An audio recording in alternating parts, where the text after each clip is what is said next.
Gagi, huwag mo ko i-vlog. Nakakahiyaw. Gagi. Descripted to, ha? Hindi, oh. Descripted to.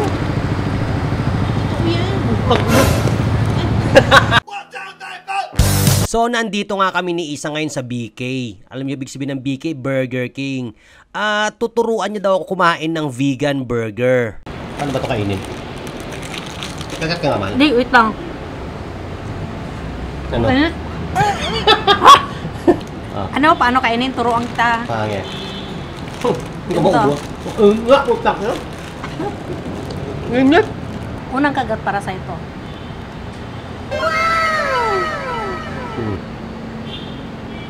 Kamusta ang pag-base? Hindi ko malasahan. Walang lasa? Hindi ko malasahan. Hanggang maubos yan, Gagi. Sapa. Wag na. Ako na. Ako naman, tangina. Uubos na, oh. Hindi ko malasahan. Pagkatapos nun, nagpunta kami sa palengke at mukhang naplatan pa kami. Ha? Bayan. Ang ano? Saan pa papunta yan? Sa tayo ko pare. Yan, oh. Ano naman ang nakakatawa sa senaryong ito? Yung pinasok niya na lahat ng itlog, pero nakalimutan niya palang bilangin kung ilan yung pinasok niya. Brad, pagpapasok ka ng itlog mo, bibilangin mo, ha? Dadalo lang yung itlog ko, eh. Anong masarap sa talong? Ginatawa. Anong masarap sa talong? Ano? Prito. Prito, very good. Talong, ha? Paborito ko mag-yan, eh. Kalamansi with sili. Sili, di ba? Ikaw ayaw Kaya mo nga. Ay, sa second question, anong masarap sa itlog? sa itlog. Pinate. Talaga, masarap. Lagi mo ng kamatis na sibuyas. O, di ba? Ang Di ba sarap. torta? Pag binate, hindi pa luto yun, di ba? Ay, gusto ko yung binatin tawag ko doon. Ano masarap sa itlog? Nilaga. Nilaga. Brother, ano masarap sa itlog? Kinamot. Itlog na kinamot. Itlog. Kinamot. Itlog na pula, di ba? Ha? Para itlog na pula. Para pag ano. Saya ni Dami. Masa-masa, ano? Oo. Hindi ko alam kung natawa kayo dun, pero ako medyo natawa talaga. At habang nagbabayad kami, may napansin kaming kakaibang pangalan. May mga nag-i-exist pala na ganitong pangalan, mahal. Tinan mo. Ito malupit na pangalan, tinan mo. Hospicio. Oo. Di ba pag sana hospice? Nakakaganda na ng boses dito sa mga abnormal. Dito sa hagdan.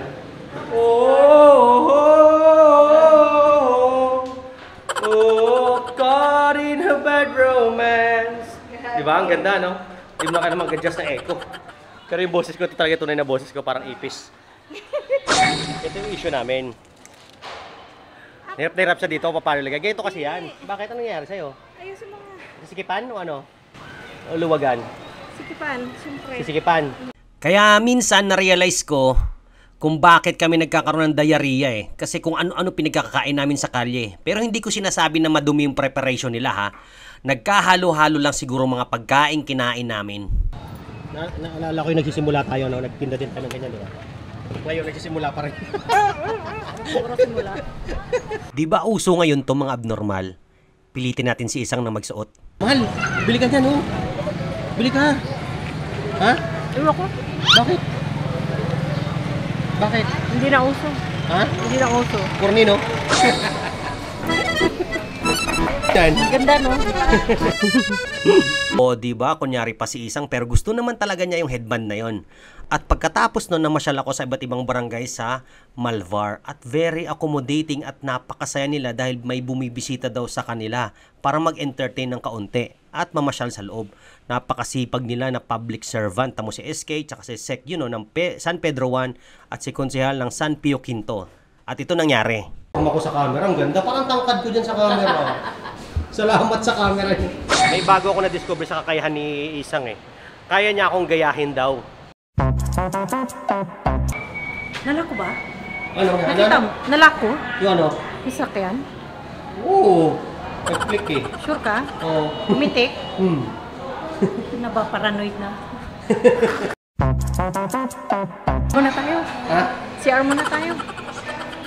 Ah, wag na. Doon na lang.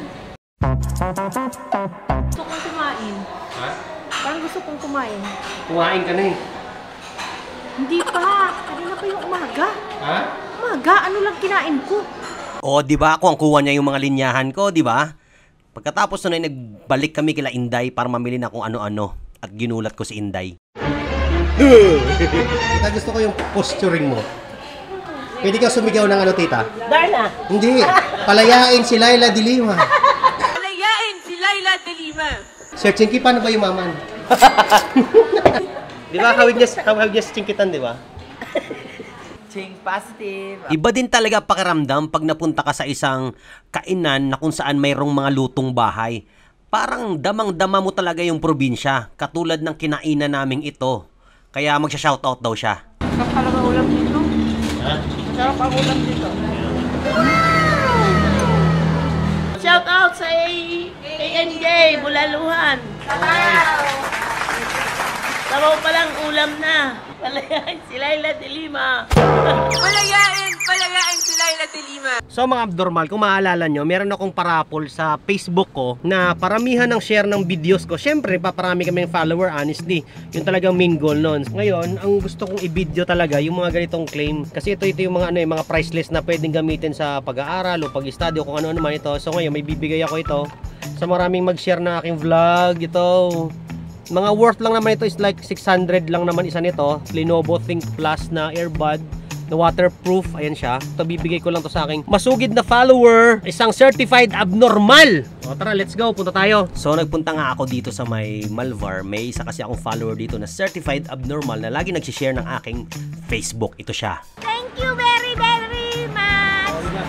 Idol. Sinishare ko kayo sa kapatid ko. Kaya nga. So ano lang dapat gawin ng mga abnormal? Share. and follow. O, di ba mga abnormal, simpleng-simple lang naman ang mechanics eh. Yung mga taong sumusuporta sa atin, yung mga kasama natin sa pagtatanim, masarap isama sa anihan yan eh. Yung mga naniniwala sa atin, sila yung masarap talaga isama sa anihan. Okay, that's all mga abnormal. Kaya like, share, and subscribe. Thank you for watching. Palayain si Laila de Lima.